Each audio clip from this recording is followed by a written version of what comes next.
तो इस कहानी की शुरुआत होती है 6 या 8 साल के एक छोटे से बच्चे से जिसका नाम है फिलिप। बड़ा प्यारा सा बच्चा है। ये अपना नाम ठीक से प्रोनाउंस नहीं कर सकता, तो ये अपने नाम को बोलता है पिप। और पिप पिप बोलते ही इसका नाम पड़ गया पिप।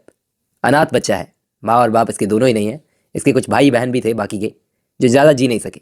ये सर्वाइव कर गया और इसकी एक बड़ी बहन है जिसकी शादी हो चुकी है। वो अपने पति जो के साथ में रहती है और उसी के पास ही रहता है।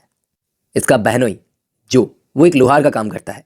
तो एक दिन क्या हुआ, एक दोपहर ये पिप दिसंबर के महीने में क्रिसमस वाली दोपहर को ये दिसंबर के महीने में अपने माँ बाप और भाई बहनों की कब्र पर गया। ये चुपचाप जाता था वहाँ पर, किसी को बताए बिना वहाँ पर बैठने गया। तो वहाँ पर बैठा था, तभी कब्र के पीछे एक खतरनाक सा बदमाश छुपा हुआ था। वो हाँफता हुआ फटे हुए कपड़ों में इसके पास आया और आकर उसने इस छोटे पिप को पकड़ लिया। पूछा, ए बच्चे, कहाँ रहते हो तुम? और पिप को उसने धमकी दी। वो धमकी देने लगा कि जाकर मेरे लिए अपने घर से कुछ खाने को लेके आओ, नहीं तो मेरा एक आदमी है, मैं उसे ऑर्डर दूंगा, वो तुम्हें मार देगा, जान से मार देगा। पिप बेचारा बच्चा ही था, उसे डर लग गया। वो भाग कर गया अपने घर। इसका बहनोई वहाँ पर काम कर रहा था। इससे बोला, बेटा तेरी बहन बहुत गुस्से में है, तुझे ढूंढ रही है। कहाँ गया था तू? मारेगी तुझे, एक काम कर, जाके दरवाजे के पीछे छुप जा। पिप की बहन बहुत ही गर्म दिमाग की, शॉर्ट टेम्पर टाइप की औरत है।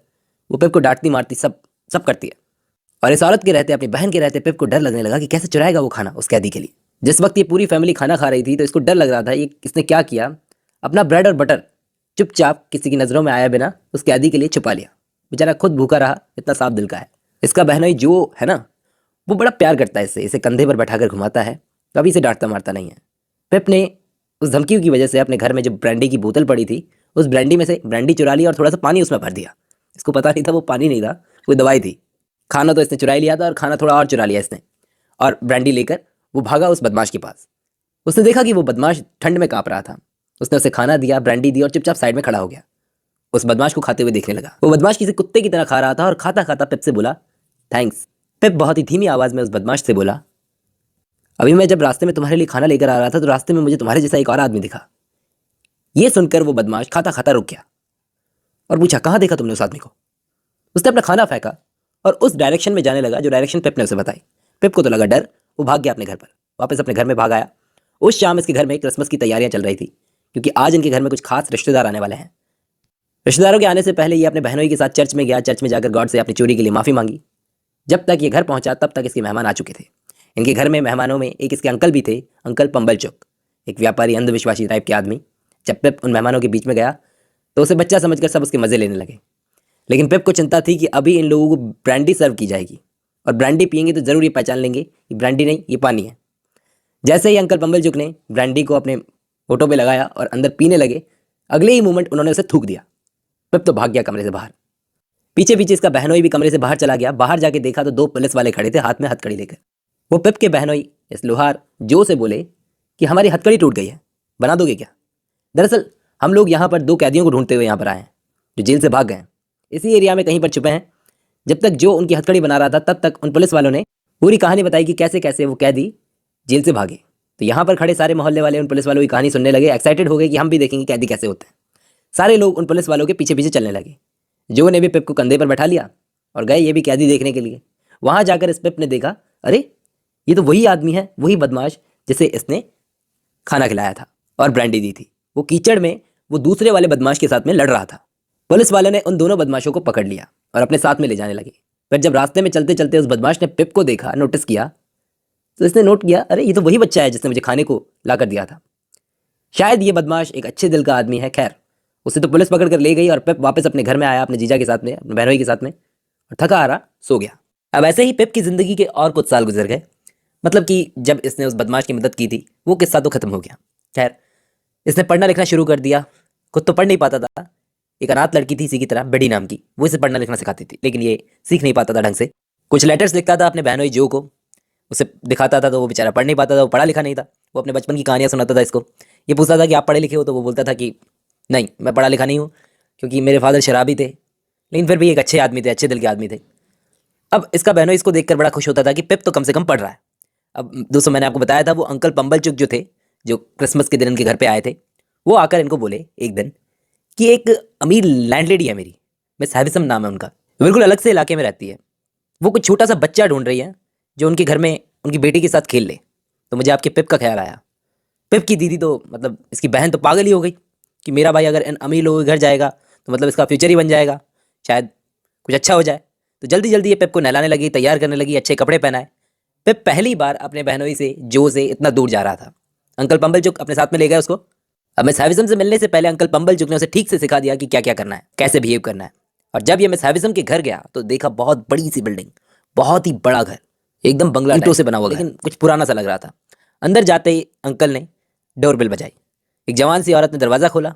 ये अंदर गए तो एकदम झक अंधेरा, कैंडल्स जल रही थी घर में। फिर एक दरवाजे के अंदर गया पेप। अंदर जाके एक कमरे में गया तो देखा मिस हैविसम, जो एक बूढ़ी औरत थी, अधेड़ उम्र की औरत, जिसने एक येलो कलर का वेडिंग गाउन पहना हुआ था, वो गाउन जो शादी वाले दिन पहनते हैं। वो अपनी ड्रेसिंग टेबल पर बैठी थी। उसने पेप को इशारे से अपने पास बुलाया और पूछा, बच्चे डर क्यों रहे हो? चलो, मैंने तुम्हें यहाँ पर खेलने के लिए बुलाया ना, तो खेलो। फिर मिस हैविसम ने अपनी बेटी को वहाँ पर बुलाया, जिसका नाम था एस्टेला। एस्टेला एक बड़ी खूबसूरत सी लड़की थी, पेप की ही उम्र की, जिसके साथ बैठकर ये कार्ड्स खेलने लगा। लेकिन एस्टेला बोली कि इसकी शक्ल तो देखो, कितना गंदा लड़का है ये, कपड़े देखो इसके। आखिर मिस हैविसम ने पेप से पूछा कि कैसी लगी एस्टेला मेरी बेटी? तो वो बोला, सच कहूँ तो बहुत ही घमंडी है। पेप को यहाँ इस लड़की के साथ बिल्कुल भी अच्छा नहीं लग रहा था, क्योंकि एस्टेला बहुत ही बदतमीज लड़की थी और ये लड़का था इमोशनल, तो रोने लगा। इसके बाद ये गार्डन में घूमने लगा, जिसकी दशा खराब थी। घर पहुंचा तो सीधे इसकी दीदी ने इससे यही सवाल जवाब पूछना शुरू कर दिए कि मिस हैविसम कैसी थी, उनका घर कैसा था। ये सारे सवालों के झूठे झूठे जवाब देने लगा। लेकिन बाद में इसने अपने बहनोई जो को तो बता ही दिया कि एक्चुअली वहां पर क्या क्या हुआ था और लड़की कैसी घमंडी है वो। अब ये तो वापस आ गया, लेकिन वो लड़की और उसकी की हुई बेइज्जती इसके दिमाग में घूमने लगी, इसके दिमाग से जा नहीं रही थी। ये खुद को छोटा फील करने लगा और उन्हें मेरे को बड़ा फील करने लगा। और मन ही मन में इसने सोच सोच के ठान लिया कि अब मैं भी उस लड़की के लेवल का बनूंगा। अपनी दोस्त बेड़ी से बोला कि मुझे पढ़ाओ, जो कुछ भी तुम जानती हो मुझे पढ़ाओ। ये स्कूल जाने लगा, खूब पढ़ने लगा, पढ़ने में पूरा ध्यान दे रहा था। और एक दिन ऐसे ही इसने स्कूल से आते हुए देखा कि एक आदमी, एक स्ट्रेंजर इसे देखा। देखने में पता नहीं क्यों वो स्ट्रेंजर उस बदमाश जैसा लग रहा था जिसकी शुरू में इसने मदद की थी। ठीक है, तो ये स्कूल जाने लगा, खूब पढ़ने लगा। फिर वो स्ट्रेंजर इसे दिखा नहीं। पूरे एक हफ्ते के बाद में ये वापस मिस हैविसम के घर गया। वहां जाकर इसने देखा कि मिस हैविसम के कुछ रिश्तेदार वहां पर आए हुए थे। एस्टेला भी से वहां पर मिली। इसने नोट किया कि इस घर के लोग और इस घर में आए हुए सारे रिश्तेदार सारे के सारे घमंडी हैं। आज मिस हैविसम का बर्थडे है, इसलिए सारे रिश्तेदार उनसे मिलने आए, जो हर साल इसी दिन आते हैं। उनके जाने के बाद पेप एस्टेला के साथ कार्ड्स खेलने लगा। पीछे बैठी मिस हैविसम अपनी बेटी की तारीफें करने लगी कि मेरी बेटी तो कितनी खूबसूरत है, ये सब चीज़ें। पता नहीं ये दोनों माँ बेटी चाहती क्या है आखिर पेप से। जाते जाते मिस हैविसम की किसी नौकर से उसकी लड़ाई हो गई। इसका इसे डर लगा कि वापस कल आऊँगा तो मिस हैविसम उसे डांटेगी, लेकिन ऐसा कुछ भी नहीं हुआ। लगभग 8-10 महीनों तक ऐसे ही ये मिस हैविसम के घर जाता रहा, एस्टेला के साथ खेलता था। मिस हैविसम बार बार इसके सामने एक ही बात बोलती थी, बार बार एक ही बात बोलती थी कि मेरी बेटी कितनी खूबसूरत है। आखिर ये औरत चाहती क्या थी पेप से? पेप हमेशा मिस हैविसम के सामने अपने बहनोई की तारीफ करता था, जैसे ये अपनी बेटी की तारीफ करती थी, ये अपने बहनोई की तारीफ करता था कि मेरा बहनोई जो है, जो वो बहुत अच्छा आदमी है। मिस हैविसम ने एक दिन बोल ही दिया कि मैं देखना चाहूंगी तुम्हारे बहनोई को। और मिस हैविसम के कहने पर अगले दिन इसका सीधा साधा बहनोई आया मिस हैविसम के बड़े से बंगले पर। बड़ा घबराया हुआ था, क्योंकि इससे पहले कभी भी वो इस तरह से किसी बड़ी जगह पर आया नहीं था। मिस हैविसम जब सवाल जवाब इससे पूछने लगी तो बड़े अजीब ढंग से ये बोलने लगा, जिससे पेप को बड़ी शर्म सी आने लगी। आखिर मिस हैविसम ने पूरी बात खत्म करने के बाद में बोल ही दिया पेप को कि ये लो तुम्हारे पैसे, और आज के बाद यहाँ आने की ज़रूरत नहीं है। और इसके बाद ये और इसका बहनोई दोनों वापस आ गए। अब क्या हुआ इसके बाद पेप के साथ में? पेप जो इतनी छोटी छोटी बातों में बुरा मान जाता है, जब मिस हैविसम ने इतनी बड़ी बात बोल दी, वहां से मिस हैविसम के घर पर जो इसको इतना सुनने को मिला, इतना सुनाया, वो सब इसके दिमाग में बैठ गया। ये सोचने लगा कि क्या फ्यूचर है मेरा इस जगह पर रहकर, मेरे बहनोई जो के साथ रहकर, जो खुद ही पढ़ा लिखा नहीं है, मुझे क्या बनाएगा। उसे अब अपना ये घर अच्छा नहीं लगता था, छोटा सा घर। ये अपने बहनोई का लोहार वाला काम बिल्कुल अच्छा नहीं लगता था। जो चीज़ इसे पहले खुशी देती थी, वो सब एक्टिविटीज़, वो सब चीज़ें एस्टेला से मिलने के बाद इसे परेशान करने लगी थी, क्योंकि वो हर उस चीज़ को एस्टेला के नज़रिए से देखने की कोशिश करता कि एस्टेला जब इन चीज़ों को देखेगी तो उसे कितनी घिन आएगी ये सब चीज़ें देखकर। ऐसे ही वो मारा मारा फिरने लगा। इस वक्त तक भी इसका बहनोई जो इसके साथ था, इसे खुश करने की कोशिश कर रहा था। इसके गाँव का जो स्कूल था, उसमें पढ़ाई करने का टाइम इसका खत्म हो गया था, लेकिन तब भी ये जानबूझकर वहाँ पर जाता था, क्योंकि इसकी भूख मिटी नहीं थी। आज़ाद होकर ये पढ़ना चाहता था। इसने अपने बहनोई जो को भी पढ़ाना शुरू कर दिया था संडे टू संडे, इसलिए ताकि सोसाइटी में जब ये किसी के साथ में बैठे उठे, जो के साथ में, तो इसे शर्म ना आए। अभी भी इसके मन में एक स्ट्रांग इच्छा थी कि ये एक बार मिस हैविसम के घर पर जाए। इसने अपने जीजा से भी बात की कि उसके घर होकर आऊँ, लेकिन कहीं वो ये ना सोचे कि मैं कुछ मांगने आया हूँ। फिर भी ये मिस हैविसम के घर गया, घर की तरफ बढ़ा। घर की नौकरानी उसे जब मिस हैविसम के रूम में लेकर गई तो उसे देखकर तुरंत ही मिस हैविसम बोली कि अगर तुम कुछ मांगने आए हो तो कुछ नहीं मिलेगा, पहले बता देती हूँ। वो बोला, मैं कुछ मांगने नहीं आया हूँ, बल्कि आपके हालचाल जानना है। लेकिन फिर मिस हैविसम समझ गई कि एस्टेला से मिलने आया है, देखने उसे। फिर मिस हैविसम हंसते हुए बोली कि तुमने तो उसे खो दिया, वो तो बेटा अब्रॉड चली गई पढ़ाई करने के लिए। ये थोड़ा निराश हो गया, डर गया, वहाँ से चला आया। आज इसका दिन ही खराब था। इसने क्या देखा कि एक लोहे की रॉड से इसकी दीदी के सर पर किसी ने हमला किया था अंधेरे में। उस रात इसे समझ में नहीं आ रहा था कि इसकी लाइफ में ये सब हो क्या रहा है। मेरी दीदी ने किसी का क्या बिगाड़ा था। पुलिस तो कुछ कर नहीं पाएगी, इसे ही कुछ करना पड़ेगा। टाइम वेस्ट करेगी पुलिस तो बस। अब लोहे की रॉड दिमाग पर लगने की वजह से इसकी दीदी का ब्रेन डैमेज हो गया था। वो कांप रही थी, कुछ भी बोलने की हालत में नहीं थी, पागल सी हो गई थी, ठीक से किसी से बात भी नहीं करती थी। इस वक्त वो जो लड़की थी बिडी, उसने इसकी दीदी की काफ़ी केयर की, उसकी सेवा की। अब एक दिन जब ये पेप बिडी के साथ में वॉक कर रहा था, तब इसने बिडी को बताया कि यार बिडी, मुझे ये हमारा लोहार वाला काम बिल्कुल पसंद नहीं, अच्छा नहीं लगता। मैं बड़ा आदमी बनना चाहता हूँ, इतना लायक बनना चाहता हूँ कि उस एस्ट्रा को दिखा सकूँ कि हम लोग इतने कॉमन नहीं जितना वो समझती है। बिडी सब कुछ सुन रही थी देखते देखते। आखिर जब उसने पूरी बात खत्म कर ली तो उसे बुरा लगा और उसने इस पेप से पूछा कि तुम एस्ट्रेला की इतनी बुराइयां क्यों कर रहे हो? क्या तुम्हारा मकसद ये है कि उसे नीचा दिखाकर ग्रेट बनना चाहते हो? तो कुल मिलाकर इस पेप की अपनी लाइफ को लेकर एक्सपेक्टेशंस जो थी वो बहुत बढ़ गई थी। अब कुछ और साल गुजरे तो पेप की मुलाकात होती है एक फेमस लॉयर से, मिस्टर जैगर्स, लंदन का एक बहुत ही फेमस लॉयर। उससे इसकी मुलाकात हुई। उसने पेप को बताया कि कोई अनजान आदमी है जिसने तुम्हारे लिए कुछ पैसे दिए हैं कि तुम अब्रॉड जाकर पढ़ सको, अपनी पढ़ाई पूरी कर सको। लेकिन उस अनजान आदमी की एक शर्त है, तुम कभी अपना नाम ये पेप से बदलकर कुछ और नहीं रखोगे, चेंज नहीं करोगे। पेप सोचने लगा कि आखिर कौन हो सकता है। काफ़ी देर सोचने के बाद उसके दिमाग में आई मिस हैरिसन। हाँ, वही हो सकती है। इसने फटाफट फटाफट नए कपड़े खरीदे। जितना जल्दी हुआ उतना जल्दी ये लंदन यहाँ से निकल जाना चाहता था, इस गंदे गांव से। अब ये यहाँ से जा रहा था तो बिडी और जो ने इसको कॉन्ग्रेचुलेट किया। लेकिन उन दोनों की कॉन्ग्रेचुलेशंस में एक सैडनेस थी। वो दोनों ही नहीं चाहते थे कि पेप उनसे दूर जाए। वो सोचने लगा कि ये आखिरी रात है जो मैं इस छोटे से कमरे में सो रहा हूँ। वो अपने फ्यूचर को लेकर बहुत ही ज़्यादा एक्साइटेड था। उसकी एक्सपेक्टेशंस मैंने आपको बताया बहुत बढ़ गई थी, ग्रेट बन चुकी थी। उसने देखा कि उस रात इसका बहनोई जो बिडी के साथ में कुछ बात कर रहा था।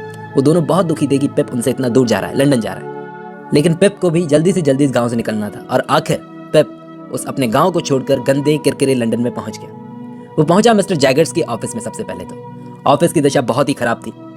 वहाँ उनके गरीब गंदे दुखी कस्टमर्स बैठे हुए थे, मिस्टर जैगर्स का इंतजार कर रहे थे। मिस्टर जैगर्स अभी आए नहीं थे। जैसे ही वो अंदर आए तो उन्होंने सबसे पहले चेक किया कि किस किस कस्टमर ने उन्हें पैसे दे दिए। उनके आदमी मिस्टर पॉकेट को, उसी का केस आगे बढ़ेगा, बाकियों का केस आगे नहीं बढ़ेगा। फिर जब उन्होंने पेप को देखा तो उसे सलाह दी कि तुम जाकर मिस्टर मैथ्यू पॉकेट के बेटे के साथ में बर्नार्ड इन में रहोगे, ठीक है? और इसके बाद पेप लंदन में रहने लगा। अब लंदन आने के बाद पेप बर्नार्ड इन में रहने लगा। लोगों ने इससे बोला, भाई यहाँ किसी का भरोसा मत करना, तुझे लूट भी सकते हैं, तेरा मर्डर भी हो सकता है। यहाँ रॉबरी खूब होती है। यहाँ पे अपना पैसा प्रॉफिट के लिए आदमी कुछ भी कर सकता है। यहाँ किसी से दुश्मनी मत लेना। लोग थोड़े सनकी हैं यहाँ के। जब ये इन में गया तो इसने देखा कि इन एकदम सड़ रहा था। वहाँ ये मिस्टर मैथ्यू पॉकेट के बेटे से मिला। उसे देखते इसने उसको पहचान लिया। सालों पहले मिस हैविसन के घर पर इसकी किसी से लड़ाई हुई थी, आपको याद होगा। उस घर में इसी से इसकी लड़ाई हुई थी, यही था वो। ये दोनों अच्छे दोस्त बन गए। इस लड़के का नाम था हर्बर्ट, मिस्टर मैथ्यू पॉकेट का बेटा। ये इसको बोला कि मेरे पिताजी यानी कि मिस्टर मैथ्यू पॉकेट वो मिस हैविसन के कज़न है। और इसने पेप को एक सच्चाई बताई यहाँ पर कि ये जो एस्ट्रेला थी ना, एस्ट्रेला, वो मिस हैविसन की खुद की बेटी नहीं है, बल्कि गोद ली हुई बेटी है। मिस हैविसन की तो शादी नहीं हुई। एक्चुअली जिससे वो शादी करने वाली थी, शादी वाले दिन वो आदमी से धोखा देकर भाग गया। इसलिए वो पागलों की तरह शादी वाले दिन से वेडिंग ड्रेस पहनकर बैठी हुई और एस्ट्रेला के जरिए वो मर्दों से बदला लेती है। पेप सब कुछ सुन रहा था। उसके समझ में आ रहा था कि क्यों बचपन में मिस हैविसन मुझसे बार बार बोलती थी कि मेरी बेटी इतनी खूबसूरत है, मेरी बेटी इतनी खूबसूरत है। पेप को हर्बर्ट की बातें, हर्बर्ट का ये खुला हुआ दिमाग, उसकी ये पर्सनैलिटी काफ़ी अच्छी लगी। उसने हर्बर्ट को अपने बैकग्राउंड के बारे में बता दिया, वो बोला कि भाई प्लीज़ यार मेरे गाँव के तौर तरीके सुधरवा दे, मैं लंदन में रहने लायक हो जाऊँ, ऐसा बना दे। तो हर्बर्ट ने उसका नाम पूछा तो बोला फिलिप नाम है मेरा। इसने पेप नहीं बताया अपना नाम, फिलिप बताया। अब डिनर करते करते हर्बर्ट ने मिस हैविसन की सारी स्टोरी पेप को सुनाई। मिस हैविसन एक अमीर बाप की बिगड़ी हुई बेटी थी। फादर शराब बनाते थे उनके। माँ तो बहुत कम एज में गुजर गई थी उनकी। फिर उसके बाद में उनके फादर ने चुपचाप खाना बनाने वाली कुक से शादी कर ली और उनका एक बेटा भी हो गया। लेकिन वो बेटा सही नहीं निकला। मिस हैविसन से भी ज़्यादा बिगड़ैल निकला वो बेटा। तो मिस हैविसन के फादर ने क्या किया, उस बेटे को तो कुछ भी नहीं दिया, मिस हैविसन को सब कुछ देकर चले गए। इसके बाद उनका भाई नाराज़ हो गया। मिस हैविसन को एक लड़के से प्यार हुआ। वो लड़का उनके भाई का ही भेजा हुआ था, मिस हैविसन के सौतेले भाई का भेजा हुआ था। वो आदमी शादी वाले दिन भाग गया उनको छोड़कर। तभी वो पागल पागल सी रहती है और उनकी इसी पागलपन की वजह से उनके सारे रिलेशंस खत्म हो गए लोगों से। उनको बस यही लगता है कि सारे के सारे उनकी प्रॉपर्टी हथियाना चाहते हैं, छीनना चाहते हैं। और भाई मैंने ये सब कुछ तुझे इसलिए बताया है क्योंकि मेरा दिमाग खुला हुआ है। मैं ये सब मैं मानता नहीं हूँ। मुझे मिस हैविसन के बारे में जो कुछ पता था मैंने सब कुछ बता दिया और ये बातें कभी अपने बीच में अब नहीं आएगी। और तू कभी भी ये जानने की, ये पूछने की मुझसे कोशिश नहीं करेगा कि तेरे लिए, ये तेरा लंदन में रहने के लिए खर्चा कौन कर रहा है, पैसे कौन दे रहा है और क्यों दे रहा है, ये सब मुझसे मत पूछना। पेप मान गया। लेकिन पेप दिमाग में ठान चुका था कि मिस हैविसन ही है जो कहीं ना कहीं इसकी पढ़ाई के लिए खर्चा कर रही है लंदन में। अब कुछ दिन और गुजरे। लंदन में रहते रहते। तो मैथ्यू पॉकेट बोले, बेटा पेप, मिस्टर जैगर्स ने कहा है कि तुमको किसी पर्टिकुलर प्रोफेशन के बारे में ट्रेनिंग नहीं दी जाएगी, बल्कि पैसा कमाने के बारे में सिखाया जाएगा, पैसे के बारे में सिखाया जाएगा। और वहीं से पेप की एजुकेशन शुरू हो गई। लंदन में वो लोगों के साथ में रहने लगा, वहीं काम सीखने लगा। वहाँ रहते रहते इसके कुछ दोस्त बन गए, लेकिन दोस्त ऐसे बने जो बहुत ही बड़े घर के थे, शराबी और बिगड़े हुए थे, जिनका साथ इसे ज़्यादा पसंद आता था। ऐसे लड़के जो बड़े घरों से ज़रूर थे, लेकिन वो चीज़ नहीं थी उनमें बिल्कुल भी, वो बिगड़ैल थे। अब जिस आदमी के अंडर ये रह रहा है ना पेप यहाँ पर लंदन में, वो लॉयर मिस्टर जैगर्स। वो मिस्टर जैगर्स लंदन का इतना पावरफुल आदमी है कि क्या बताऊँ। मतलब रात में जब वो सोता है ना, तो अपने सारे खिड़की दरवाजे खुले रख के सोता है, लॉक करके नहीं सोता। और एक गोल्ड की घड़ी पहनता है जो काफ़ी महंगी है, काफ़ी महंगी है, सब जानते हैं। और सारे गुंडे बदमाश लंदन के इस आदमी को जानते हैं, एक भी ऐसा नहीं होगा। लेकिन किसी में इतनी हिम्मत नहीं, इतने गट्स नहीं है कि इस आदमी को लूट सके। इतना पावरफुल आदमी है। पेप इसके साथ में रह रहा है, लेकिन सीखा कुछ नहीं, बस इंप्रेस है ये सब लंदन के लोग और लंदन के तौर तरीके देखकर। तभी एक दिन इसको एक लेटर मिला गाँव से। गाँव से लेटर लिखा था इसकी दोस्त बिडी ने। उसमें इसने लिखा कि तुम्हारा बहनोई जो है जो, वो तुमसे मिलने आ रहा है लंदन में कल। पेप को पता नहीं क्यों ये न्यूज़ सुनकर बहुत बुरा सा लगा कि अगर मेरे लंदन वाले दोस्त मेरे गंवार जीजा को देखेंगे तो क्या सोचेंगे, अरे मजाक बनाएंगे। और जब इसका बहनोई जो लंदन में आया तो पेप को देखकर बड़ा खुश हुआ, लेकिन पेप उसको देखकर बिल्कुल खुश नहीं हुआ। इसने उस बेचारे को जता ही दिया बातों ही बातों में कि वो गांव से आया है, तो इसे अच्छा नहीं लगा। अब पेप बहुत बड़ा हो गया था। जो बेचारा बोला कि मैं बस तुम्हें ये बताने आया था कि एस्ट्रेला मिस हैविसन के घर में वापस आ गई है, ये बताकर जो ज़्यादा देर उसके पास रुका नहीं, बल्कि वापस गाँव लौट गया। वैसे इतना टाइम लंदन में रहते इसको हो गया, लेकिन एक बार भी इसने गांव जाने का नाम तक नहीं लिया। लेकिन जब इसको पता चला कि एस्ट्रेला वापस आ गई है, तो जल्दी जल्दी ये गांव जाने की तैयारियां करने लगा। और गांव वापस जाकर ये अपने घर नहीं गया, अपने बहन बहनोई के पास में नहीं गया, बल्कि डायरेक्टली मिस हैविसन के घर गया। क्योंकि अब ये लंदन जाकर बहुत बदल गया है। इसके शौक बड़े हो गए हैं, लंदन वाले दोस्त इसको मिल गए हैं, वो इसको अपने से लगते हैं, और अपने गाँव वालों से मिलने में इसको शर्म सी आती है। तो पिप एक बार भी अपने गाँव नहीं गया था, लेकिन जैसे ही जो ने इसको बताया कि एस्ट्रेला वापस आ गई है, तो ये अपने गाँव गया, लेकिन मिस हैविसन के घर गया, अपने घर नहीं गया। तो पेप जब मिस हैविसन के घर पहुंचा तो इसने एस्ट्रेला को देखा, जो अभी अभी फ्रांस से लौटी थी और पहले से ज़्यादा खूबसूरत हो गई थी। ये दोनों गार्डन में एक साथ घूमने लगे, अपना पुराना वक्त याद करने लगे। एस्ट्रेला ने नोट किया कि पेप काफ़ी बदल चुका है और अपने पुराने बचपन के गंदे दोस्तों के साथ नहीं घूमता। एस्ट्रेला बचपन में इसे बहुत रुलाती थी, लेकिन एस्ट्रेला को कुछ याद नहीं है, पेप को सब याद है। वो बोली, मेरे पास तो दिल ही नहीं है, मेरे पास कोई सॉफ्ट कॉर्नर नहीं है, ना सिंपैथी है, ना कोई नॉनसेंस सेंटिमेंट। तो पेप बोला, मुझे तुम्हारा भरोसा नहीं है, तुम झूठ बोल रही हो। इस पेप को लगा जैसे एस्ट्रेला के मन में कोई और है, जिसकी जगह ये कभी नहीं ले सकता। लेकिन जब ये वापस मिस हैविसन के रूम में गया तो मिस हैविसन गुस्से में इसको बोली, बेवकूफ़ लड़के, उसे प्यार करो उसे, वो तुमको हर्ट कर रही है तो क्या हुआ। सच्चा प्यार ब्लाइंड होता है, सवाल नहीं किए जाते इसमें, तुम्हारी तरह लॉजिकल नहीं सोचा जाता इसमें। खुद को सामने वाले के लिए समर्पित कर दो, जैसे मैंने कर दिया। बस जब से ये मिस हैविसन के घर से आया, इसके दिमाग में बस यही चलता रहा। मिस हैविसन भी चाहती हैं कि मैं एस्ट्रेला के साथ रहूँ, शायद वो मुझे पढ़ा लिखा कर इतना लायक बनाना चाहती है कि मेरी और एस्ट्रेला की शादी हो जाए। अब ये गांव में आया, लेकिन अपने खुद के घर नहीं गया, अपने बहन बहनों के पास में। देख लो, ऐसे ही वापस लौट गया ये। लंदन वापस आकर पेप ने अपने दोस्त हर्बर्ट को बताया कि भाई मुझे एस्ट्रेला से प्यार हो गया। लेकिन हर्बर्ट पहले से ये बात जानता था, उसे अंदाज़ा हो गया था। बोला, मुझे तो पहले से ही अंदाज़ा हो गया था। हर्बर्ट बोला कि भाई, लेकिन इस लड़की से खुद को दूर रखना, एस्ट्रेला से, क्योंकि एस्ट्रेला का बैकग्राउंड ऐसा है कि तेरी लाइफ सिर्फ बर्बादी की तरफ जाएगी। पेप थोड़े टाइम तक ये सोचता रहा कि क्यों हर्बर्ट ने ऐसा बोला। थोड़े टाइम के लिए वो समझ भी गया, लेकिन उसका मन नहीं मान रहा था। हर्बर्ट ने टॉपिक चेंज करते हुए बोला कि मैं भी एक लड़की से शादी करने वाला हूँ, पैसे कमाने लगूंगा तो शादी कर लूँगा। तो ये दोनों साथ में रहते थे लंदन में, अच्छे दोस्त थे। एक दिन पेप को एस्ट्रेला का एक लेटर मिला, जिस लेटर में उसने लिखा कि वो लंदन आ रही है, तो उसे लेने आ जाए। मिस हैविसन ने कहा है कि पेप उसे लेने आए। लेटर मिलते ही पेप बावला सा पहुंच गया। 5 घंटे पहले ही पहुंच गया ये एस्ट्रेला को लेने के लिए, 5 घंटे पहले। लेकिन टाइम काटना बड़ा मुश्किल हो गया। इसको एक क्लर्क मिला, मिस्टर जैगर्स के ऑफिस में काम करता था, वो भी वकील था। तो बोला, भाई फ्री है तो चल जेल देखने चलते हैं। तो ये जेल देखने गया। भाई टाइम तो काटना ही था। तो उस टाइम पे लंदन की जेलों में क्रिमिनल्स बहुत ज़्यादा भरे होते थे। जब ये जेल से घूमकर वापस आया तो वहीं का एनवायरनमेंट इसके दिमाग में घूम रहा था, बड़ा डिस्टर्ब सा फील करने लगा। लेकिन जैसे ही एस्ट्रेला आई तो इसका माइंड थोड़ा ठीक हो गया, इसका मूड ठीक हो गया। सीधी सी बात है, अगर एस्ट्रेला आई है तो खर्चे तो इसके होंगे। उसको चाय पिलाई, बग्गी में बैठा कर लेकर गया जहाँ पे लंदन में वो रुकने वाली थी। वहाँ पर पीछे पीछे घूम रहा था ये। एस्ट्रेला को देखकर इसने सोचा कि कितना अच्छा होता अगर मैं और ये ज़िंदगी भर एक साथ रहते। अब दोस्तों, लंदन में ये रह रहा था, लंदन के खर्चे बहुत भारी थे, कुछ ज़्यादा ही खर्चे कर रहा था ये। और हर्बर्ट का भी यही हाल था, इसके साथ में रहते रहते दोनों कर्जे में डूबते गए। इन दोनों ने एक क्लब की मेंबरशिप ले ली थी, वो क्लब बहुत महंगा था। इतना कर्जे में डूबने के बावजूद इनके खर्चे रुक ही नहीं रहते। बार बार ये अपने कर्जों का हिसाब लगाते और खुद को झूठा दिलासा देते कि अभी भी सिचुएशन हमारे कंट्रोल में है। आखिर एक शाम गांव से इसे एक लेटर मिला। उस लेटर में लिखा था कि इसकी दीदी थी ना जो, उसकी डेथ हो गई। और अब इसे गाँव जाना पड़ेगा। गाँव गया, वहाँ सीरियस माहौल था। ये बेटी के पास जाकर उस पर चिल्लाया कि एक बार बता तो सकती थी कि मेरी दीदी की तबीयत इतनी ख़राब है। तो बेटी पता है क्या बोली?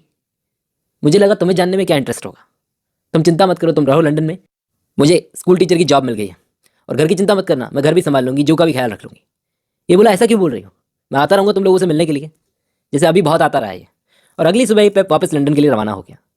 अभी 21 साल का हो चुका था। तो एक दिन मिस्टर जैगर्स ने इसको अपने ऑफिस में बुलवाया। पेप को लगा शायद वो अब मिस्टर जैगर्स अब नाम बताएंगे जो इसके लिए पीठ पीछे से खर्चा कर रहा है।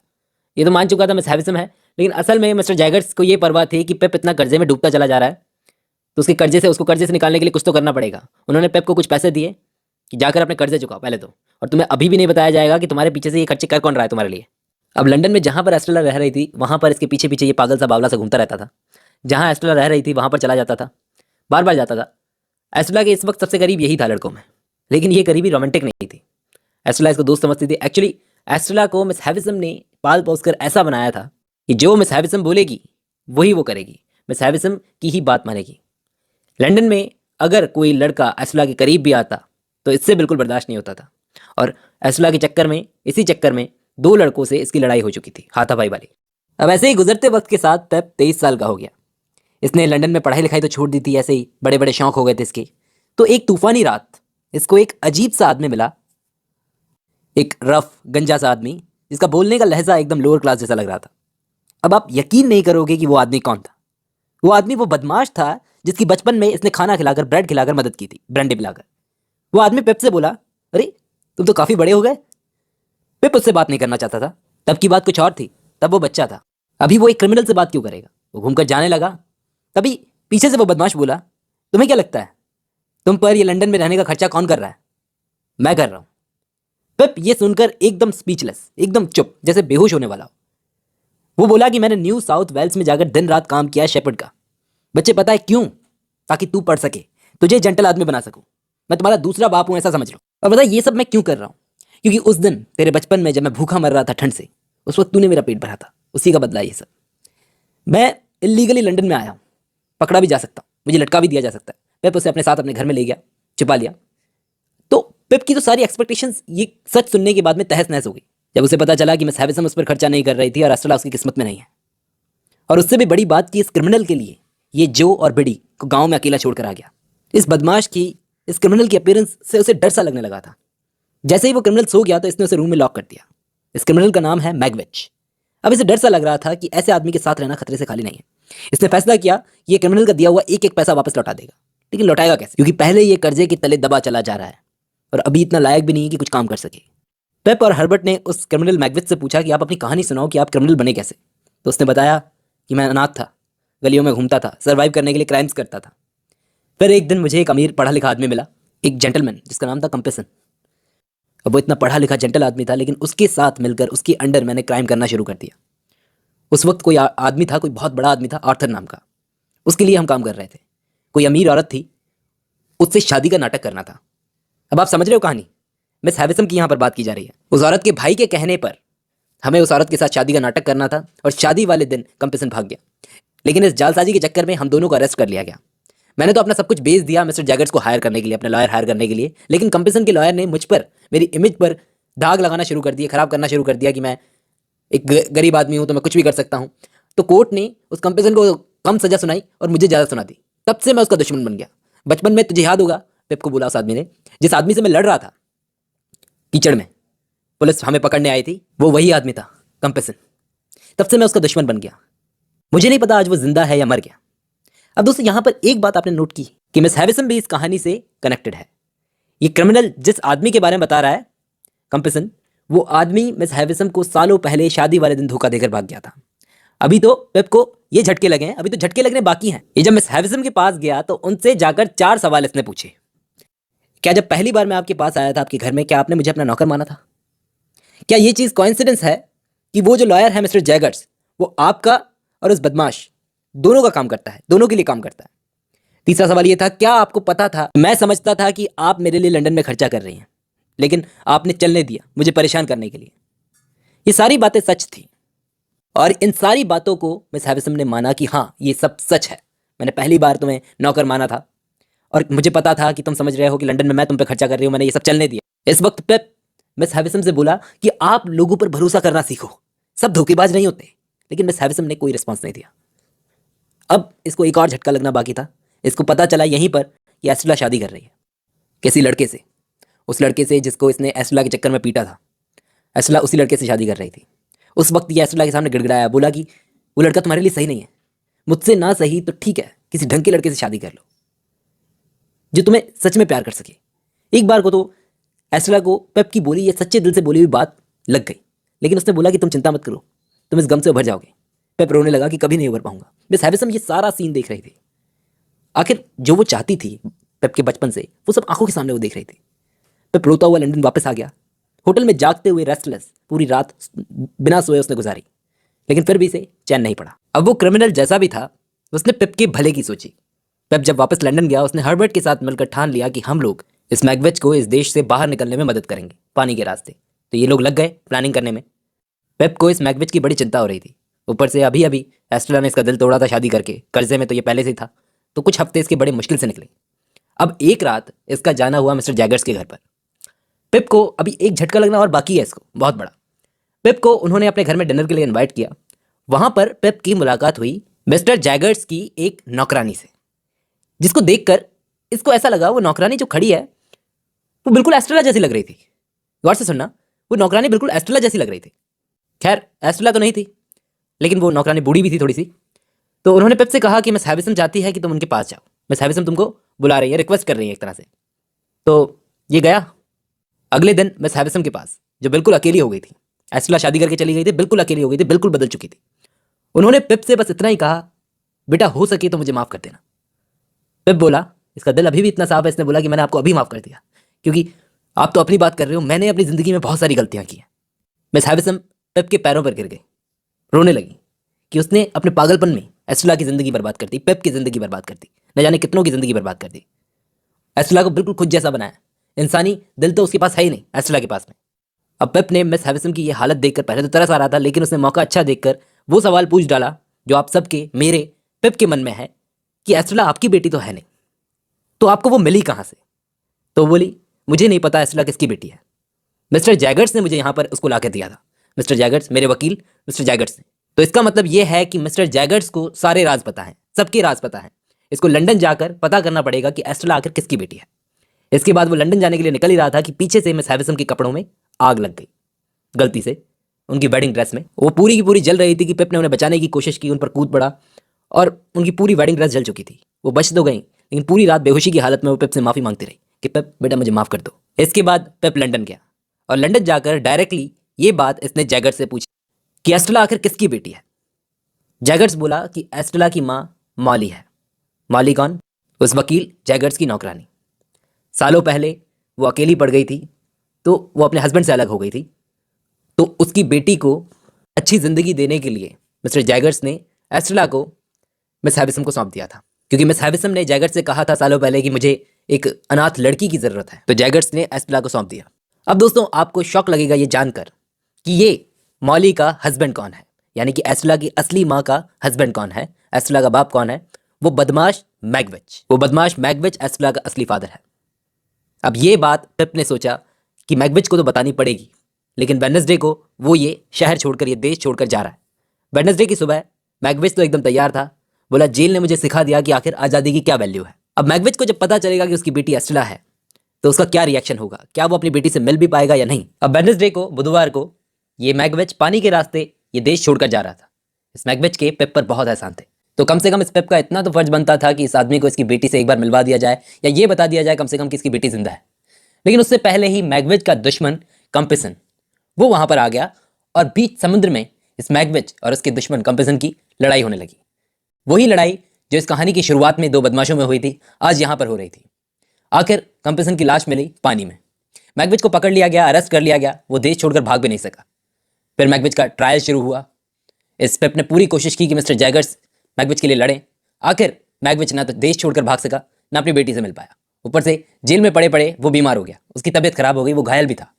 और इस वक्त पेप मैगवेज के बहुत करीब था, वो उसकी सेवा कर रहा था। आखिर कोर्ट ने मैगवेज को गिल्टी माना और उसे मौत की सजा सुनाई गई। पेप ने पूरी कोशिश कर ली, पूरा जोर लगा लिया, लेकिन मैगवेज को वो सजा से बचा नहीं सका। मैकबेथ वीकनेस और बीमारी की वजह से फांसी से पहले ही मर गया। पिप उसके साइड में ही बैठा था जब उसका आखिरी वक्त चल रहा था। आखिरी वक्त में मैकबेथ चुप था।